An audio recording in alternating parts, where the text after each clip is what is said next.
Magandang umaga sa ating mga kapadadong vlogs at ay magdasal muna bago kumain. Ay hindi pa lahat ng pagkain guys. Ito ay isang compliments lang para hinihintay natin yung ating pagkain, yung ating in order.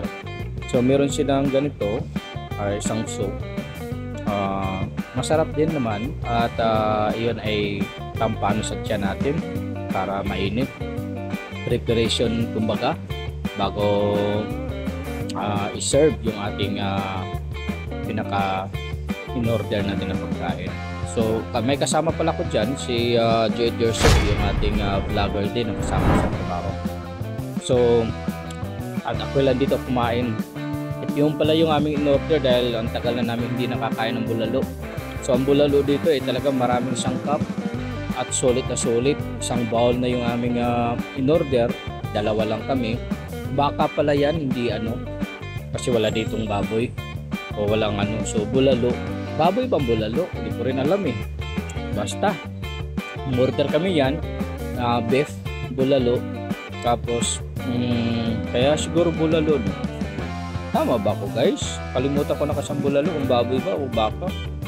Basta baka dito sa Saudi Arabia kasi wala namang baboy.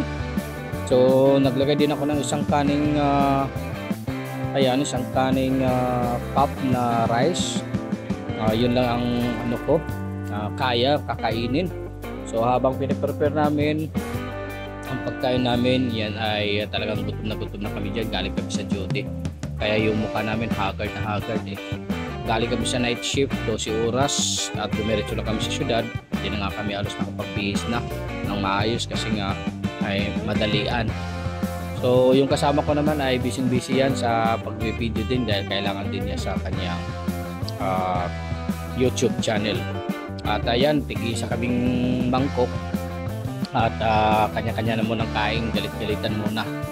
So kumusta kayo at maraming salamat pala. So nilalagyan ko lang ito ng kalamansi para mas lalong sumarap at naghanap ako dyan ng tissue.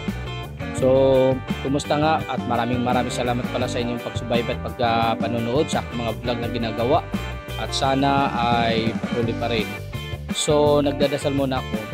Pangalawang dasal ko na yan siguro baka lampas na yung natin. Joke lang. So, nagdasal tayo talaga tuwing kakain. Papasalamat tayo para iwas din sa sakit na itaboy yung mga kung ano may yung hindi maganda dyan sa pagkain natin, kinakain natin. So yan ay kain tayo mga kapadadyon. At nandito pala tayo sa Jeddah, Saudi Arabia. At yun ay bihira nga lang talaga kami makapunta ng syudad dahil nasa disyerto kami, naka-assign. So pag nakapunta kami sa syudad, wala kaming ibang gagawin kundi kakain kami ng gusto namin kainin. Dahil yung pagkain namin na galing sa kumpanya ay lutong Pinoy naman pero paulit-ulit lang at hindi talaga ganitong klaseng mga pagkain. Yung mga common lang na pagkain ang siniserve sa amin. Kaya pag nagpunta kami sa city, hindi namin talaga palampasin ang mga pagkain na masarap na Pilipino. Dahil yun ang aming talagang natatakam kami, namimiss namin ang mga pagkain Pilipino. Yan. At kahit siguro naman kayo, mga kapadadyon, ay namimiss nyo rin ng pagkain Pilipino, lalong-lalo na sa mga nasa loob ng bahay na nagtatrabaho, na bihira lang makalabas. At huwag na lang tayong lalabas kasi magastos nga rin naman eh. Pero di bali na, ang importante ay nakakain natin at tuloy-tuloy yung ating pagtatrabaho. Dahil kaya nga tayo nagtatrabaho dahil para makakain tayo ng mas maayos. At huwag natin tipirin ang ating sarili. Kaya kain tayo na mas masarap para pagbalik, trabaho uli, 12 oras at meron na naman tayong panibagong lakas para harapin ang hamon ng araw-araw ng buhay. At yun ay ang yun ang taba sarap. Talagang sobrang sarap basta mga matabain. Yun ang paborito ko. Kung baboy lang to, naku, talagang kakainin ko to. So lagyan natin ng sabaw kasi puyat tayo. Ito mas tamang-tama to sa mga puyat. Meron tayong mahigop na sabaw.